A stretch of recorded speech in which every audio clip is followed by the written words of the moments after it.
Hello दोस्तों, तो जैसा कि मैंने कल के वीडियो में बताया था कि जेएसएससी या फिर सचिवालय में छुट्टी हो गई है और 6 को खुलेगा और 6 को यहाँ पर अपडेट मिल सकता है जेएसएससी के वेबसाइट पर। हालांकि उम्मीद किया जा रहा था कि टीजीटी का जो नेक्स्ट रिजल्ट है, जो डीवी लिस्ट है नेक्स्ट सब्जेक्ट का, आप सभी को मालूम है कि हिंदी, हिस्ट्री एंड सिविक्स का जारी कर दिया गया है। लेकिन इसके अलावा जो नेक्स्ट सब्जेक्ट है, उम्मीद था कि 6 तारीख को जारी कर दिया जाए, लेकिन आज उसे जारी नहीं किया गया है। लेकिन पीजीटी के रिगार्डिंग एक इम्पॉर्टेंट न्यूज आया है। तो यहाँ पर देख सकते हैं, मैंने जेएसएससी का वेबसाइट ओपन कर लिया है। तो आइए देख लेते हैं इसका न्यूज़। तो व्यू ऑल पर क्लिक कर लेते हैं। तो यहाँ देख सकते हैं क्लेरिफिकेशन अब वर्ड यहाँ पर स्टार्ट हो चुका है। हालांकि टीजीटी के रिगार्डिंग क्लेरिफिकेशन शायद 10 के बाद होने वाली है। 10 के बाद शायद गवर्नमेंट जाएगी क्लेरिफिकेशन के लिए कि किस तरह से यहाँ पर मेरिट लिस्ट प्रकाशित किया जाए। तो यहाँ पर पीजीटीटीसीई के लिए भी क्लेरिफिकेशन दे दिया गया है। तो आइए देख लेते हैं कि आखिर किस मुद्दे पर क्लेरिफिकेशन दिया गया है। तो यहाँ पर देख सकते हैं आवश्यक सूचना 3 के रूप में दिया गया है। दिनांक 6 अक्टूबर 2022 यानी कि जस्ट ही पब्लिश हुई है। और ये लगभग सिमिलर है लैब असिस्टेंट के रिगार्डिंग भी, और इसके बाद लैब असिस्टेंट के बारे में भी बात करने वाले हैं। और वहाँ भी हमें लगता है कि कुछ दिनों के बाद क्लेरिफिकेशन दिया जाए जेएसएससी के द्वारा। तो पीजीटी की जो प्रतियोगिता परीक्षा 2022 के कतिपय अभ्यर्थियों से प्राप्त, यानी कि कुछ अभ्यर्थियों से प्राप्त अभ्यावेदन द्वारा विज्ञापन के कई बिंदुओं पर अस्पष्टता का अनुरोध किया गया है। तदनुसार, यानी कि उसके अनुसार स्कूली शिक्षा एवं साक्षरता विभाग से प्राप्त मार्गदर्शन निम्नवत है। तो यहाँ पर उसे क्लेरिफाई कर दिया गया है कि आखिर ऐसा क्यों किया गया है। तो यहाँ पर 4 क्लेरिफिकेशन दिया गया है, जैसा कि यहाँ पर आप देखकर समझ सकते हैं। तो बारी बारी से थोड़ा बात कर लेते हैं शॉर्ट में। हालांकि आप पीजीटी के कैंडिडेट्स हैं तो निश्चित तौर पर जेएसएससी का वेबसाइट विजिट कर इस नोटिस को ध्यानपूर्वक पढ़ सकते हैं। तो यहाँ पर जो कुछ इम्पोर्टेंट है उसे देख लेते हैं। तो झारखंड राज्य के अतिरिक्त अन्य राज्यों के ऐसे निवासी जो झारखंड राज्य में 3 या अधिक वर्षों से अनारक्षित वर्ग में टीजीटी पद पर अगर कार्यरत हैं तो क्या ऐसे शिक्षक पीजीटी 2022 की प्रतियोगिता परीक्षा में टीजीटी के लिए 25% आरक्षित पदों के लिए आवेदन करने के लिए पात्र हैं।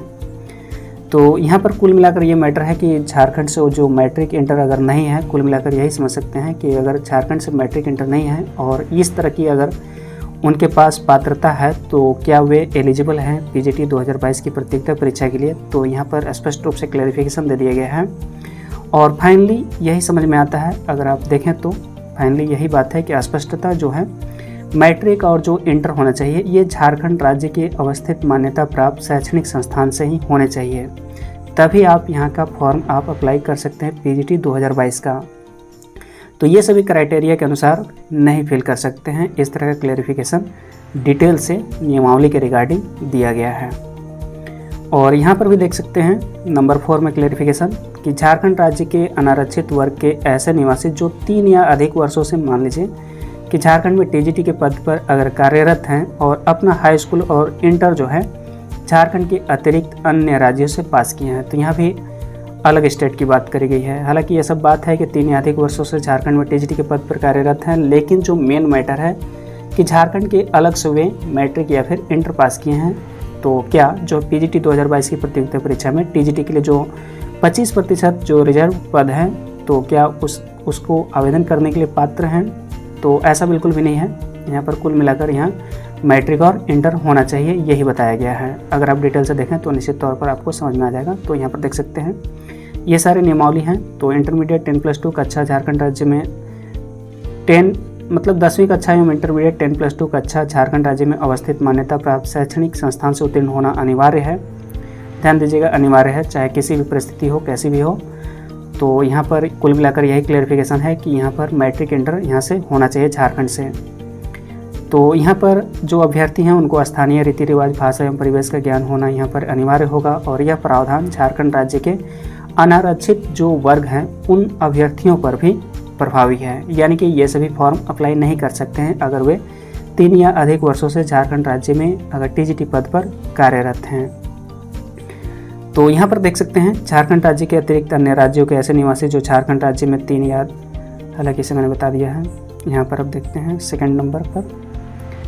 तो कुल मिलाकर यही है, ज़्यादा मैं नहीं बताऊँगा और आप डिटेल से इसे देख सकते हैं। कुल मिलाकर यहाँ पर ये देखें, यहाँ पर कुल मिलाकर यह है कि किसी मान्यता प्राप्त विश्वविद्यालय से राज्य के सरकारी विद्यालयों में +2 स्तर पर पढ़ाए जाने वाले विषयों में से नियुक्ति के विषय में स्नातकोत्तर में कम से कम 45% अंकों सहित स्नातकोत्तर तथा राष्ट्रीय अध्यापक शिक्षा परिषद से मान्यता प्राप्त संस्थान से शिक्षा में स्नातक यानी कि बीएड होना चाहिए।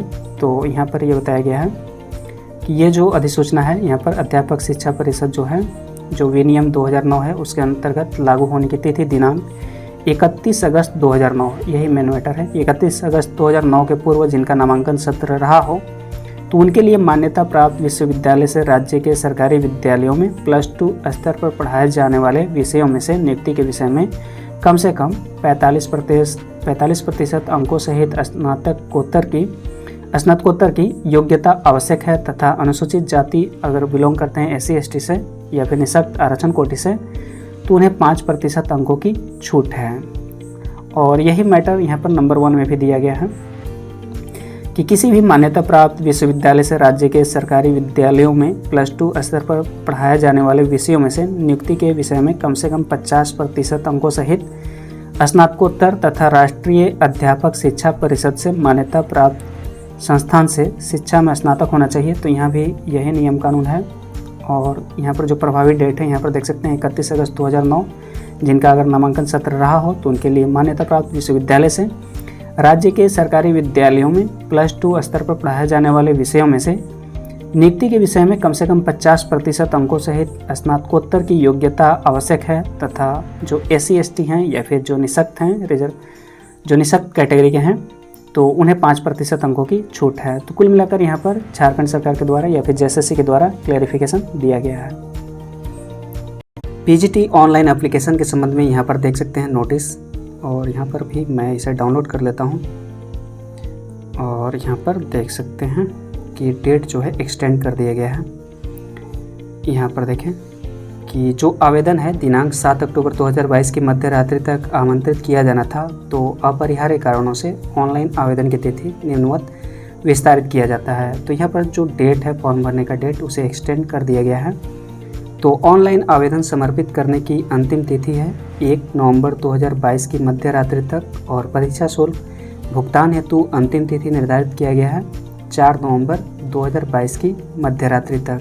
फ़ोटो एंड सिग्नेचर अपलोड करने की अंतिम तिथि 7 नवंबर 2022 की मध्य रात्रि तक, और समर्पित ऑनलाइन आवेदन पत्र में संशोधन की तिथि दिनांक 9 नवंबर 2022 से दिनांक 11 नवंबर 2022 की मध्य रात्रि तक निर्धारित किया गया है। जिस तरह से PGT वैकेंसी के रिगार्डिंग क्लैरिफिकेशन दिया गया है JSSC के द्वारा, जो कि लेटर लिखा गया था JSSC को या फिर गवर्नमेंट को या फिर शिक्षा मंत्री को PGT के रिगार्डिंग, तो उसी के रिगार्डिंग लैब असिस्टेंट के बारे में भी लिखा गया है। तो कुछ दिनों के उपरांत उम्मीद कर सकते हैं कि JSSC के वेबसाइट पर इसके रिगार्डिंग भी क्लैरिफिकेशन मिल जाए। तो जो क्वेश्चन पूछे गए थे लैब असिस्टेंट के संबंध में, तो यहाँ पर देख सकते हैं त्रुटि 1 यहाँ पर बताया गया है कि नियमावली के अनुसार कोई भी 2 विषय में 50% अंक यहाँ पर जो अनिवार्य किया गया है, उससे लाखों विद्यार्थी ऐसे हैं जिनके ऑनर्स फिजिक्स, केमिस्ट्री, बायोलॉजी में 50% अंक तो है, परंतु सब्सिडियरी के विषय में 50% अंक नहीं होने के कारण फॉर्म नहीं भर पाएंगे। तो इस तरह की त्रुटियां हैं। तो इसके रिगार्डिंग भी क्लैरिफिकेशन आने की पूरी उम्मीद है JSSC के वेबसाइट पर आने वाली कुछ दिनों में। तो जो सेकंड त्रुटि की बात करी गई है, सेमेस्टर प्रणाली में बहुत सारे ऐसे विद्यार्थी हैं जिनका ऑनर्स फिजिक्स, केमिस्ट्री या फिर बायोलॉजी है, परंतु 2 सब्सिडियरी के विषय नहीं हैं। तो ऐसे विद्यार्थी भी फॉर्म भरने से वंचित रह जाएंगे। और यहाँ पर देख सकते हैं PGT के रिगार्डिंग है जिसमें त्रुटियाँ हैं। तो इसके रिगार्डिंग हालांकि इस टॉपिक के रिगार्डिंग क्लैरिफिकेशन नहीं दिया गया है। जो मैट्रिक इंटर है कुल मिलाकर उसके रिगार्डिंग दिया गया है, या फिर जो आरक्षण की जो तिथि प्रभावित तिथि है उसके रिगार्डिंग दिया गया है क्लैरिफिकेशन। तो यहाँ पर देख सकते हैं कि ये भी जो लेटर है माननीय शिक्षा मंत्री महोदय को लिखा गया है। तो इसके रिगार्डिंग भी उम्मीद है कि आने वाले कुछ दिनों के अंदर लैब असिस्टेंट के संबंध में भी क्लैरिफिकेशन दिया जाए या फिर मॉडिफिकेशन किया जाए JSSC के द्वारा।